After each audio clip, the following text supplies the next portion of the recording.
Welcome again. I'm Ron Funk, and I'm here with Phil Goss, the president of USARK. James Babman is the newest board member of USARK. He does a lot of work in Arizona, owns a reptile breeding facility / zoo of a sort, works for Arizona State University. Today we're going to talk about with James the Endangered Species Act, which James is quite involved in. James has a captive bred wildlife permit, which allows him to sell over state lines endangered species such as the Galapagos tortoise and radiated tortoise and others. I'm not as familiar with the birds as he is, but I know he particularly likes birds. The Endangered Species Act, in my knowledge, I'm sure we'll get into a lot more with Phil and James, but essentially there are species of animals all over the world that are endangered and in critical danger of becoming extinct. There are regulations that are put on them when they are designated as endangered species, and that seriously limits our ability to import, export, and transport across state lines these animals. And so, Phil, there has been some bills, a number of bills. We're I think the fourth in a series of these, or the fourth consecutive session of Congress, where there is a bill to amend or modify the Endangered Species Act, right? That's correct. And what we're looking at here is, I want to call it a modernization of the Endangered Species Act. So 50 years ago, when the Endangered Species Act passed, actually over 50 years, you got to understand the world was a lot different. And, we had a lot of wild caught animals that were being caught in the wild and shipped to the U.S. And that's changed drastically. So now what we have is generally the animals for sale in the U.S. are actually bred under human care domestically in the U.S., so we're not importing those animals. So a good example that recently happened was the Egyptian tortoise, which is a really cool pet species because it stays about the size of American box turtles, but that was listed under the Endangered Species Act. And when that happens, even though that's an animal native to Egypt and the United States Fish and Wildlife Service doesn't have authority to do anything over in Egypt, but what that means is now someone breeding Egyptian tortoises in Florida cannot legally sell those animals across state lines. It's against federal law. And that really seems like it's anti-conservation to me because, again, we can't control what's happening with Egyptian tortoises in Egypt or radiated tortoises in Madagascar. If they keep knocking down habitat in Madagascar, the U.S. government can't really do anything about that. But what we can do in the United States is we can breed more of those animals and increase the global population of them. But when the United States Fish and Wildlife Service lists them as endangered, that really puts the handcuffs on breeders because now we can't sell those animals across state lines. And again, it seems like it's actually anti-conservation instead of conservation, which is the spirit of the Endangered Species Act. James, you have a captive bred wildlife permit, and so you are directly affected by this. You breed various species. Of course, I'm going to go to the Galapagos tortoise. That's the big one. That's the everybody knows that. How do these restrictions affect your ability to essentially help conserve the species? I have a capital dollar, but the process is you both, so the buyer and the seller. So it's great that I have them, but they've gone into when the U.S. Fish and Wildlife decided to go really back down on cleaving them. It takes great lengths to get one. Most breeders don't want to deal with it, and so don't get one. And so therefore, it makes mine basically ineffective. As I mentioned, with Laura, probably, I have 13 species. I have several birds. I'm the only private person with my CBW clinic. So effectively, I can't purchase any of their birds anymore. So what that has done is the ones that I have been one of the species. I'm the only weapon in the state, and I have a single male. It leaves me no opportunity to purchase the animal. I can send it out on breeding molly and donate to another person. But but, trying to locate the breeders, that's a lot of trust of the animal that I, raised, in several cases, or have, invested heavily in. There will be no way for me to recoup any of my costs on it. I'm not in zoo, I'm not open. Well, I shouldn't say that I am in zoo, but I am not open to the public. And so I don't get gate sales. USARK did this as well. And money would be gate sales donations, right? And I make money from captive breeding and selling off part of my budget, that we don't contain. And so if I don't have that ability to certain species, I'll have no way of moving to, there's no way to recoup any sort of, it'll just be 100% loss really for what I do. When you have a species, it's 100% loss in your breeding facility. You're not, going to focus on it very hard, which for an endangered species, it's the exact opposite of what you probably should be doing. If it's that rare, and you have no way of recouping any of your money or investing in it that you're about. It sounds like, James, you're kind of boxed in with what you're doing there in Arizona. You can't you can't really sell or transfer even these endangered species to other states where there may be other people willing to participate in the breeding process, and that actually serves to I think limit the genetic diversity of these species. Is that right, Phil? Yeah, so it totally limits. That's one of the problems that causes a genetic bottleneck. And James can't sell a tortoise or whatever endangered species he's breeding to someone across state lines, or he can't buy something to improve his genetic diversity. It's counter-effective to the spirit of the law. And a lot of people might think, well, zoos are still breeding these animals, but zoos have a very limited number of animals they can keep in their footprint. And something else you see, back to the Egyptian tortoise is not a species that's going to excite a zoo, because Egyptian tortoises are not flashy species. They're little small brown tortoises, and it's not something that's really going to draw people into the zoo. So it's not going to entice more visitors, and it's not going to help the zoo sell more tickets. So especially with that species, it's a really good species for a pet choice, or for other people to breed and produce more of those, but it's not good for a zoo type situation. And that's where you get dedicated herpetoculturists who are going to work with that species, whereas a zoo probably is not going to. There's been legislation proposed. The intent was to modernize it. It's not going to make it easier. It's actually going to make it more limited. Is my understanding correct? Yeah, so currently we have 3 bills in Congress, and as you said earlier, Ron, we've seen it multiple sessions of Congress previously, but what it would do is it would actually say that non-native species, so it would only apply to species non-native to the U.S., but if they get listed as endangered or threatened, or possibly, depending on the bill, FWS cannot even list non-native species, but instead it focuses all of that money and all those tax dollars on U.S. native species. And then James would not have to worry about shipping a Galapagos tortoise or one of his endangered species of birds. He would not have to worry about selling that across state lines. It would only affect, people breeding them domestically in the U.S. under human care, and make it actually easier to sell those animals across state lines. Okay, so this legislation that's being proposed, this is actually something the USARK is in support of. Yes, it doesn't happen often, but these are bills that we actually support. So that's always good to see.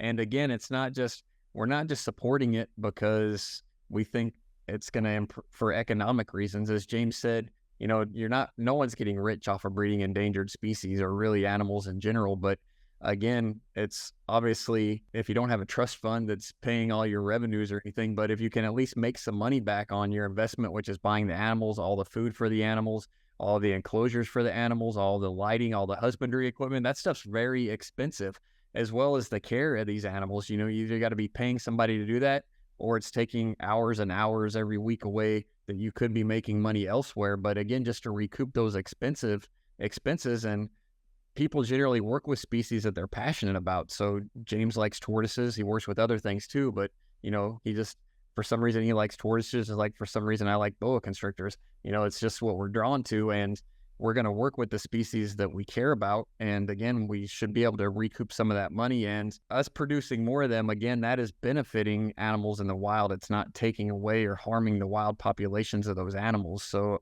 again, that part of ESA just really needs to be modernized, because again, it's not the 70s. We're 50 plus years later, and we need to fix that. James, how would the passage of this, the modernization of the ESA, how's that going to affect your work with these various species? Well, it will allow us to move the animal around, either acquire new stock in certain circumstances where I have like a single specimen or a couple pairs, or open up avenues for acquire breeding stock, and then other species that we were very successful with, it allowed the company to sell down. In essence, opening up, if we open up essentially the borders within the U.S., as the sponsors of this legislation are trying to do, then that means you can send Galapagos tortoises to other places, other states, and they can breed them there, and it'll increase. You don't have that genetic bottleneck. You have a lot more genetic diversity, which is great for all species. No, this is always the interstate commerce is always kind of fascinating to me, because I go over this bridge, right, and then I'm in California, right. As long as I don't cross that bridge, I can buy, sell, trade the Galapagos tortoise anywhere within Arizona, right, to another resident. I go across this bridge in the California, and now I can't sell it. It's and if I can do it within the state, why can't I do it within the whole United States? And I know a lot of when I talk with Fish and Wildlife here, well, track them, they know where they go and stuff. And I'm thinking, why is interstate commerce they could simply find with them? They know where the breeders are. And here's one of the problems we've seen with this as the years advance. The CBW permit, when it first started, it was basically a registry. Right. So, 30, 40 years ago, if you had one of these non-native species listed under ESA, all you had to do was let FWS know that you had that species, you were breeding them and selling them. That was it. And as James just said, that means FWS knew where the breeders were. They knew who was selling these animals. And what we see now is James is one of only, I can't even name 5 or 6 other people who have the permit that James has anymore, because what FWS has been doing for about the last 7 years now is they started denying people these CBW permits. And as James said, both parties need that. The buyer and the seller need that CBW permit. But FWS just comes out with this blanket statement and blanket stance that says, this is not conservation. Making more of these animals and increasing the global population is not conservation in the eyes of FWS, which again is contradictory to the spirit of ESA, but they just deny these permits. Sometimes it takes them 3 years. We've seen 3 years, people applying and waiting 3 years just to get a denial saying that you don't get a CBW permit. But again, unfortunately, this has changed over the last 2 or 3 decades. Used to be a simple registry, and now private keepers cannot get these CBW permits. What, Phil, can hobbyists, breeders, normal people like me, not professionals like James, what can we do to support USARK in this legislation? So yeah, when we don't have a big push going right now, but at a certain time, we'll kind of up our efforts on this legislation, and we'll ask people to just start contacting their legislators, because again, we've got to get this on their radar. You have to understand, legislators have hundreds or thousands of bills. Unfortunately, they probably don't even know what all of those bills say. But unless a lot of legislators hear from enough constituents to get these ESA modernization bills on their radar, they're not going to be interested in it. So we have 3 sponsors currently, but they're the only ones who are really interested in it. We've got to get, in Congress, usually you get a hearing on it. You get co-sponsors and additional sponsors for these bills. And again, you just kind of got to up the pressure to pass this stuff in Congress.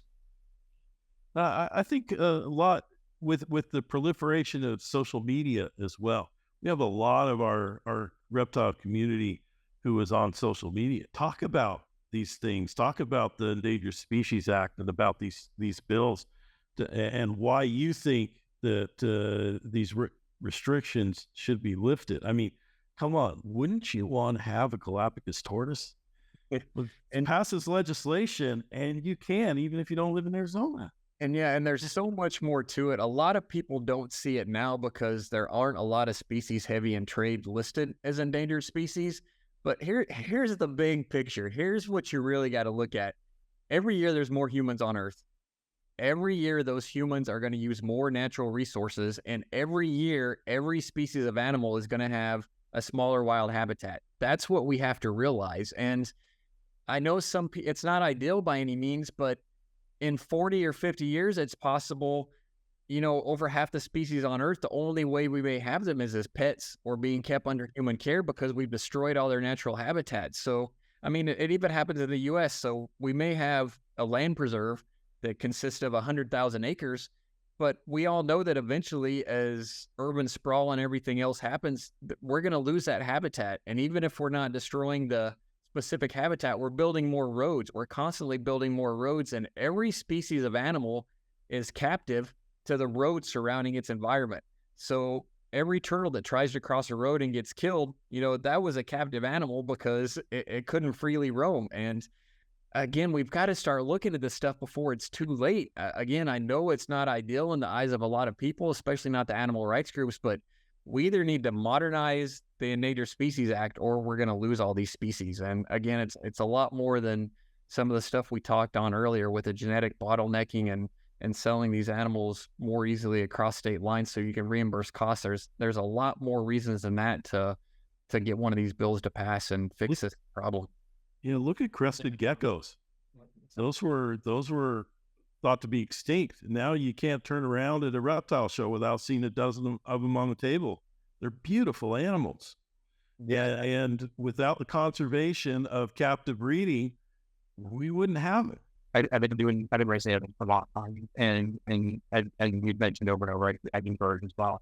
You had some of the other rights groups listening, and we saw recent Egyptian bird, right? And we know Texas is pending. Texas portions are pending. We know voting stars are pending.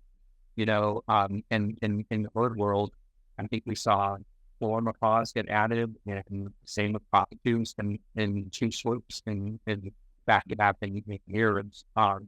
And so, they're adding these species in the leaps and bounds, and it changes everything.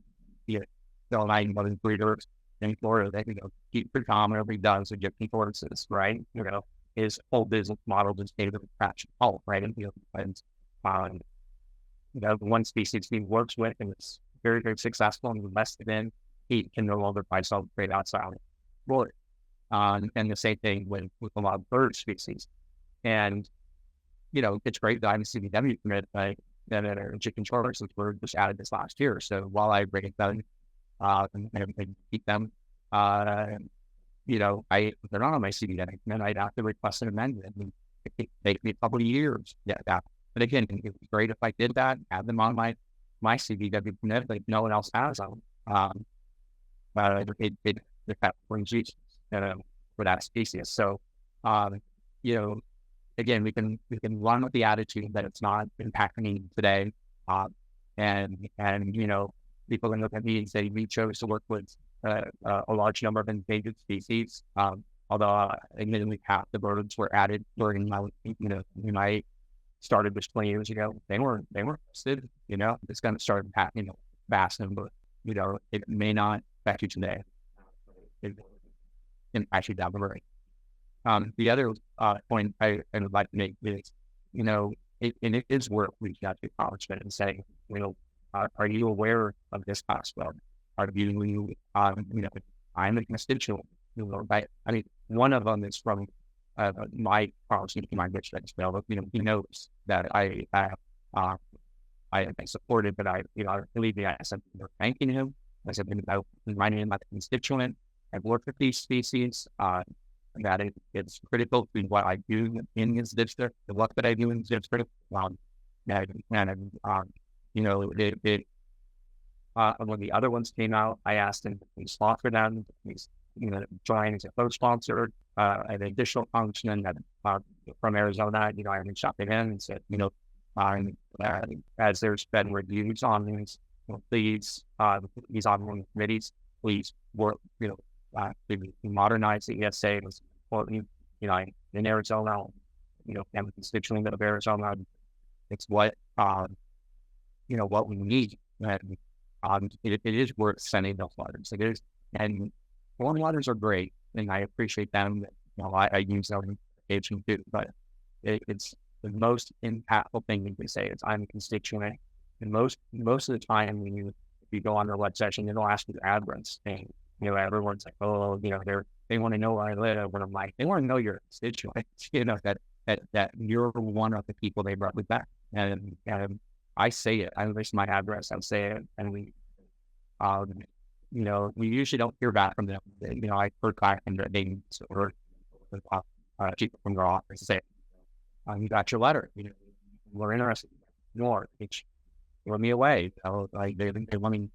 You know, they had an interest in seeing some of the courses and stuff. And so, or it's like, you know, I can't believe you can't do this with your course, and say you did that a lot. I'm actually surprised. You know, where, you know, you're not allowed to sell your courses. Yeah, that's right. I can't. So, yeah, and so people understand how this works. And any group of, unfortunately, oftentimes we see animal rights groups are against the keeping of any animals, but all they have to do is petition FWS, which means they have to pay for someone to do some type of science on the native range of these animals. So again, if an animal rights group petitions FWS on Egyptian tortoises, and if it actually looks like in the wild, Egyptian tortoises are endangered, that gets them listed under ESA. FWS has to agree if the science looks legit and they are endangered in their native range, then they get listed under ESA. So as we keep talking, this doesn't affect a ton of people now, but imagine if one of these animal rights groups petitioned for ball pythons to be listed as endangered. That doesn't mean there aren't ball pythons all over the world. What it would mean is if in their native range, ball pythons are endangered, then FWS has to list them as endangered under ESA, and then you would not be able to sell ball pythons across state lines. So again, I'm not saying that's going to happen, but eventually it will. We don't know if that's going to be 10 years or 40 years, but again, that's a species major in trade. It has nothing to do with how many exist in the world. It has to do with only the native range of that species. And if they are endangered in that native range, then FWS lists them as endangered and you cannot sell them across state lines. All right. Well, thanks so much, James. This has been great. Thanks, Phil, for letting me corner you into doing this. I hope we can do more of these. If people watch and enjoy, let us know in the comments. And James, if anyone is interested in what you're doing, they can contact you through USARK. And if anybody's interested in volunteering time, money for USARK, there are links down below somewhere. James, Phil, thank you so much. And thank you, James. Thank you, Ron. Thank you, everybody watching. Thank you.